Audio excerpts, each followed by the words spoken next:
Agora a gente vai receber aqui a psicóloga Blenda de Oliveira para falar dos traumas de uma guerra. A gente ontem trouxe aqui informações de brasileiros, jogadores brasileiros que atuavam em times ucranianos, que chegaram ao Brasil ontem, e eles relatavam justamente esse momento que viveram como refugiados, tentando sair de um país em guerra, as dificuldades todas, ouvindo explosões, ouvindo ataques.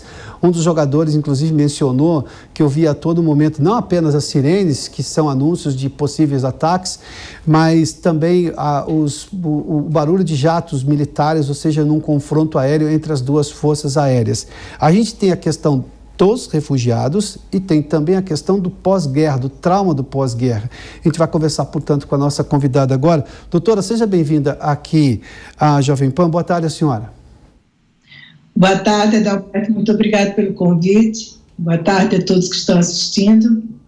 Doutora Blenda, a gente está vendo neste momento, ainda a gente vive um momento de refugiados de guerra e de pessoas que estão neste momento. É claro que tem as preocupações da guerra e imagino que a cabeça da pessoa está tão preocupada em se salvar que os efeitos do pós-guerra virão muito tempo depois, ou seja, os efeitos desta guerra, de como ela lida com isso, das perdas que ela teve, vem muito tempo depois. São dois momentos em que, digamos, a psique humana vai trabalhar, ela age em dois momentos, ou tudo já começa a se somar, ela começa a sofrer demasiadamente a partir de agora, dada a situação de caos que é uma guerra? Então, ela sofre em dois momentos, não é? Porque agora, inicialmente, como é um momento abrupto, inesperado, de algo que não estava sendo preparado, o primeiro impacto é tentar se salvar, é tentar buscar a sobrevivência, é tentar reaver um dia a dia, ou pelo menos um lugar de segurança, onde você esteja melhor. Então, a mente vai trabalhar em busca da segurança, em busca do refúgio.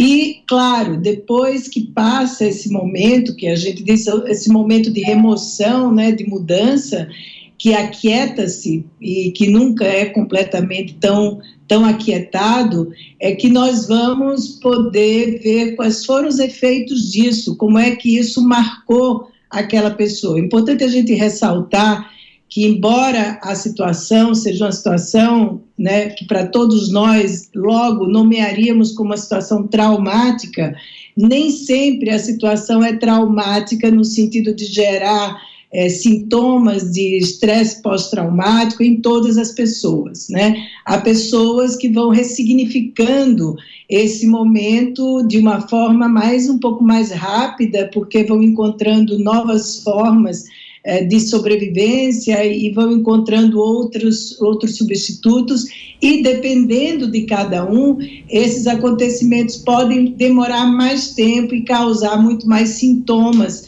que falam a respeito de uma coisa bastante conhecida, que é do estresse pós-traumático. Doutora, se a gente olha, por exemplo, para os centros de recuperação de soldados nos Estados Unidos, é o país que mais envia tropas pelo mundo e, portanto, que mais participa de guerras. A gente vê ali que há dois tipos de reações muito importantes. Eu já tive o privilégio de ouvir especialistas que trabalhavam com esses soldados lá nos Estados Unidos, e eles diziam que você trabalhava com aquele que ficou muito tempo na guerra e ele perdia a noção de voltar ao mundo real, a casa dele, por exemplo, numa cidade pacata no centro-oeste americano, e aquele que saiu muito cedo da guerra, seja porque ele foi ferido, e ele sentia arrependimento de não continuar lutando. Neste momento da guerra da Ucrânia, a gente tem refugiados, sim, a maioria mulheres e pessoas idosas, crianças e pessoas idosas, até porque os homens foram proibidos de sair da Ucrânia. As pessoas vão sentir o fato de um alívio momentâneo porque saíram dali, ou porque poderiam ter ficado e lutar pelo país? Porque a campanha nacionalista, num momento como esse, é forte, até para conseguir o apoio da população, de defender a sua terra. Como é que isso funciona? Eu imagino, não é? Eu imagino que há uma situação de bastante contradição. Se, por um lado, você precisa buscar a segurança e você sabe que ali você corre risco, não é? Por outro lado, ali estão suas raízes, né? Ali está o seu país e, de alguma forma, todos terminam cultivando uma certa esperança de que aquilo passe em algum momento e passe em pouco tempo.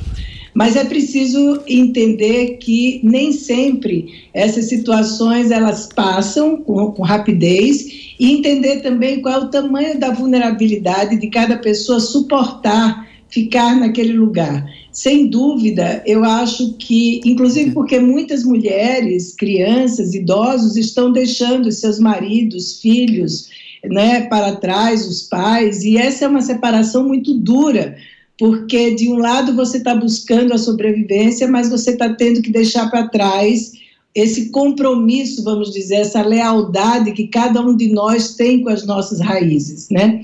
É um momento de escolha que requer, e é uma escolha rápida, não há muito tempo, muitas vezes não há muito tempo para se decidir isso.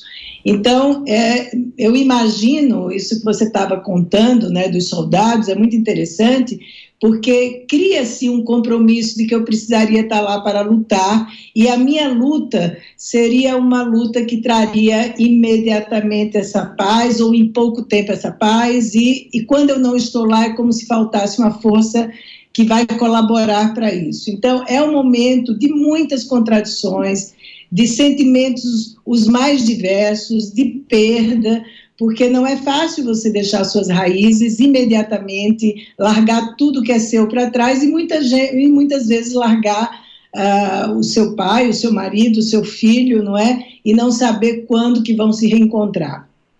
Doutora Glenda, por gentileza, só um instante. Nesse momento você acompanha as cenas do que começou há pouco, inclusive, a entrevista coletiva de Antony Blinken, que é o secretário de Estado do governo dos Estados Unidos. Daqui a pouco a gente tem esta coletiva aqui também na programação da Jovem Pan. É isso, né, Felipe? Daqui a pouco a gente vai ter também a tradução simultânea disso.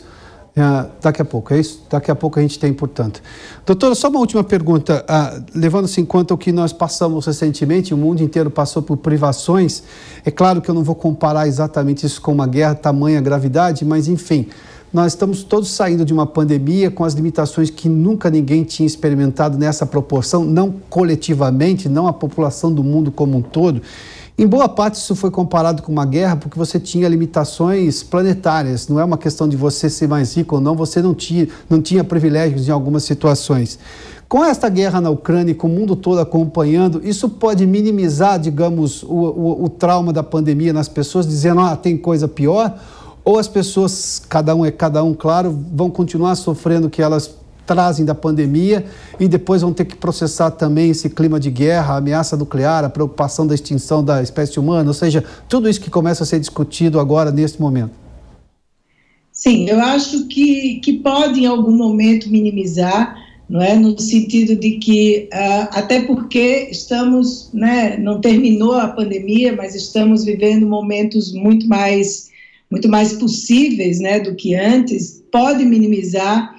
Mas eu acho que as dores que essas situações causam, que são dores muitas vezes profundas, né, são dores da alma, essas dores são muito peculiares para cada pessoa. Muitas vezes, mesmo que o sofrimento de uma guerra não seja maior, vamos dizer, do que o de uma pandemia ou de uma outra situação, possa parecer, mas houveram muitas perdas importantes e as pessoas carregam essas dores e vão continuar carregando. E acho que tem uma coisa muito individual, não é? Muito peculiar. A dor da gente, ela não tem contabilidade. A minha dor é maior que a sua é maior que a minha. A dor de cada um é a dor de cada um. Evidentemente que pode servir um pouco, não é? De um certo consolo, de que, puxa, ultrapassamos, estamos aqui, e uma guerra, olha como é que as pessoas estão vivendo, mas eu tenho a impressão que isso fica muito mais numa coisa racional do que propriamente aquilo que está sentindo. Eu acho que quem teve dores na pandemia está aí tentando resolvê-las, né?